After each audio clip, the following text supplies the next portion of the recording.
नमस्कार, मैं परछाई। आज मैं मोदक बनाने जा रही हूँ। महाराष्ट्र में गणेश उत्सव बहुत ही धूमधाम से मनाया जाता है। घर घर में गणेश जी की मूर्ति लाई जाती है, उन्हें भोग चढ़ाया जाता है उनकी प्रिय मिठाई के साथ। इसी को ध्यान में रखते हुए मैं आज आपके साथ मोदक की मिठाई शेयर करूँगी, जो कि भाप देकर बनाई जाएगी। तो चलिए इस मिठाई को बनाते हैं। इस मिठाई को बनाने के लिए किन सामग्रियों की ज़रूरत है उसे एक बार देख लेते हैं। मोदक की मिठाई बनाने के लिए मैंने यहाँ पर 1 कटोरी भरकर ताज़ा नारियल लिया है। इसे मैंने मिक्सी में पीस लिया है, महीन कर लिया है। आप चाहे तो इसे कद्दूकस भी कर सकते हो। 1 कटोरी नारियल के साथ पौना कटोरी गुड़ लेंगे। तो मैंने यहाँ पर पौना कटोरी गुड़ लिया है और 1 कटोरी चावल का आटा लिया है। यहाँ पर मैंने 7 से 8 बादाम लिए हैं, जिन्हें कि मैंने इस तरह से महीन कर लिया है, पतला पतला सा, देखिए इस तरह से। और थोड़े से किशमिश लिए हैं, थोड़ा सा भुना हुआ खसखस लिया है और 1 छोटी चम्मच इलायची पाउडर लिया है। तो चलिए फिर आगे बढ़ते हैं। यहाँ पर मैंने एक कढ़ाई ली है, इसे मैंने गैस पर चढ़ा लिया है। सबसे पहले इसमें 1 कटोरी पानी डालेंगे और इस पानी को अच्छा उबाल आने देंगे। पानी हल्का सा गर्म हो गया है तो इसमें 1 चम्मच नमक डालेंगे और 1 चम्मच गाय का शुद्ध घी।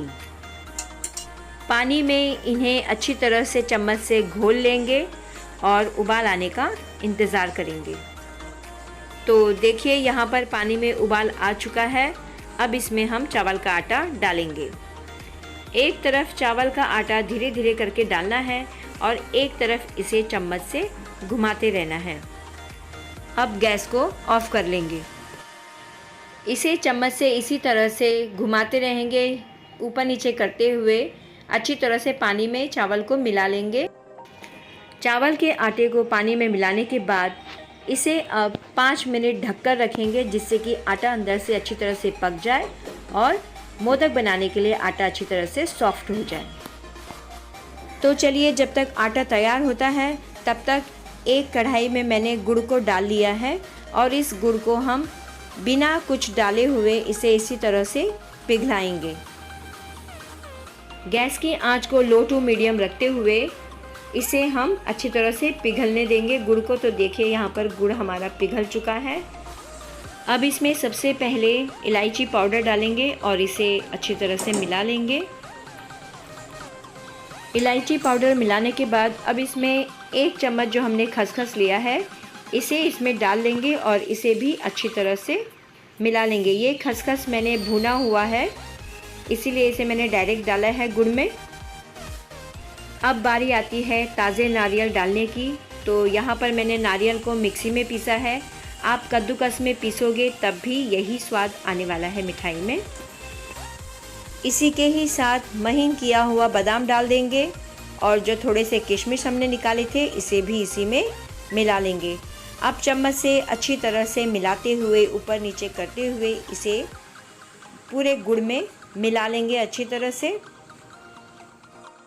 मोदक की इस स्टफिंग को हम मीडियम टू हाई में लगातार भूनते जाएंगे बिना चम्मच को हटाए। इसे नीचे नहीं लगने देना है, बस इसी तरह से चम्मच से हिलाते हिलाते इसे ऊपर नीचे करते हुए भून लेना है। तो देखिए हमारी स्टफिंग अब ड्राई हो चुकी है। ये देखिए स्टफिंग बहुत अच्छी तरह से तैयार हो चुकी है। अब गैस को ऑफ कर लेंगे और स्टफिंग को हम दूसरे बर्तन में निकाल लेंगे। तो यहाँ पर देखिए मैंने आटा रखा था थोड़ी देर इसी तरह से ढककर। तो देखिए आटा अच्छी तरह से हल्का हल्का गरम है ये, लेकिन इसे अच्छी तरह से इस तरह से मल लेंगे। हाथ में हल्का सा तेल या घी लगाते हुए भी हम इसे मल सकते हैं। तो देखिए आटा हमारा अच्छी तरह से गूंथ चुका है, ये मुलायम सा है। मैं आपको एक पेड़ा तोड़कर दिखाती हूँ। देखिए ये कितनी अच्छी तरह से स्मूथली निकल रहा है आटा, बहुत ही मुलायम हुआ है। इसी तरह का मुलायम आटा हमें चाहिए। तो चलिए फिर इसके अब छोटे छोटे पेड़े बनाते हैं और इसे अब आकार देते हैं मोदक के लिए। इसे सबसे पहले अच्छी तरह से इस पेड़े को गोल गोल करते हुए दोनों हथेलियों के बीच में अच्छी तरह से मुलायम करेंगे। फिर इसे दबा लेंगे और 2 अंगूठे से इसे इस तरह से गोल गोल घुमाते हुए ऊपरी हिस्सा पतला पतला करते जाएंगे और एक अंगूठे से बीच वाला हिस्सा भी दबाते जाएंगे, जिससे कि देखो ये टोपी के जैसे बन रहा है। तो इसी तरह से हमें स्टफिंग भरने के लिए बनाना है।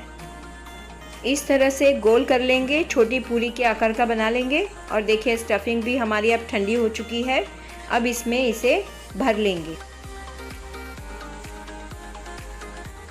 अब देखिए स्टफिंग को इस तरह से हम पेड़े का आकार देते हुए बीच रोटी में रख लेंगे इस तरह से।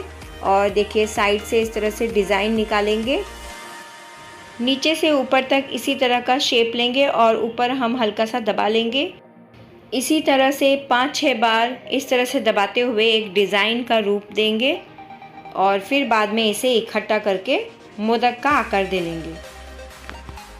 इसमें हमें इस रोटी को ज़्यादा पतला भी नहीं करना है और ज़्यादा मोटा भी नहीं करना है।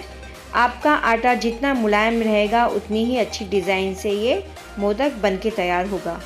तो आटे को अच्छी तरह से मुलायम से रखें, तब जाके इस मोदक को आप अच्छी तरह से शेप दे सकते हैं। इस तरह से डिज़ाइन करते हुए हम अब स्टफिंग के बीच में इन डिज़ाइनों को इकट्ठा करेंगे एक एक करते हुए। देखिए इस तरह से ये जो डिज़ाइन है ऐसे आगे आगे लाते हुए इन्हें स्टफिंग के नज़दीक लाते हुए इकट्ठा करेंगे इस तरह से। स्टार्टिंग में आपको थोड़ा सा कठिन होगा ये करना, लेकिन बाद में आपसे ये अच्छी तरह से हो जाएगा। तो देखिए इस तरह से करते हुए स्टफिंग के काफ़ी आगे तक इस डिज़ाइन को ला चुकी हूँ मैं। अब इसे हल्के हल्के हाथ से इसी तरह से प्रेस करते हुए ऊपर की तरफ डिज़ाइन को ले जाएंगे और उसे इकट्ठा कर लेंगे। मार्केट में मोदक बनाने के लिए कई बर्तन मिलते हैं जिससे कि आप मोदक का आकार दे सकते हो, तो आप मोदक बना सकते हो। तो देखिए हमारा मोदक तैयार हो चुका है। इसी तरह से हम सभी मोदक को तैयार कर लेंगे। डिज़ाइन निकालना तो हमारे ऊपर है। तो देखिए इस तरह से भी हल्के हल्के दबाते हुए इसका आकार हम दे सकते हैं। इस तरह से सभी मोदक को तैयार कर लेंगे और ये सभी तैयार हो जाने के बाद हम स्टीम के लिए एक बर्तन ले लेंगे। तो यहाँ पर मैंने इडली का बर्तन लिया है जिसमें कि मैं इन मोदक को स्टीम करूँगी। तो चलिए एक बार फिर से बनाकर बताती हूँ।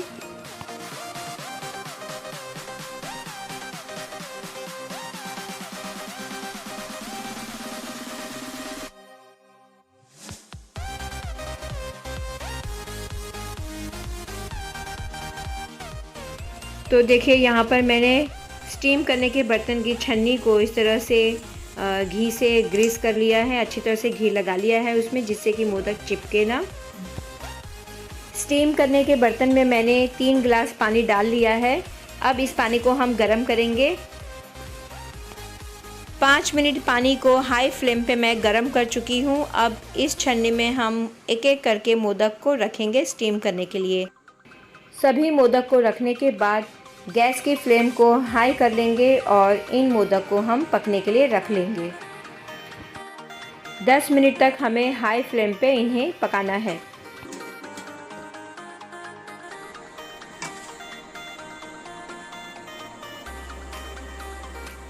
तो चलिए 10 मिनट हो चुके हैं। अब इन्हें हम देख लेते हैं एक बार। इन्हें टच करने से ये चिपचिपे से नहीं लगने चाहिए।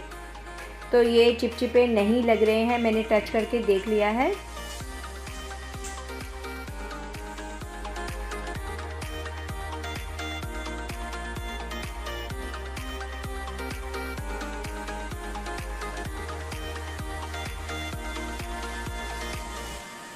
गणेश चतुर्थी के अवसर पर ये मोदक मैं बना रही हूँ, इसलिए मैं गणपति जी के लिए स्पेशली एक बड़ा सा मोदक बना रही हूँ। देखिए इस तरह से। बड़े मोदक को हाथ में लेते हुए बनाने में परेशानी होती है, तो आप किसी प्लेट में या किसी ऊंचे बर्तन में रख के भी आप इसे बना सकते हो। तो देखिए इस तरह से मोदक बन चुका है। अब इसे हम फिनिशिंग देंगे और इसे पूरा करेंगे।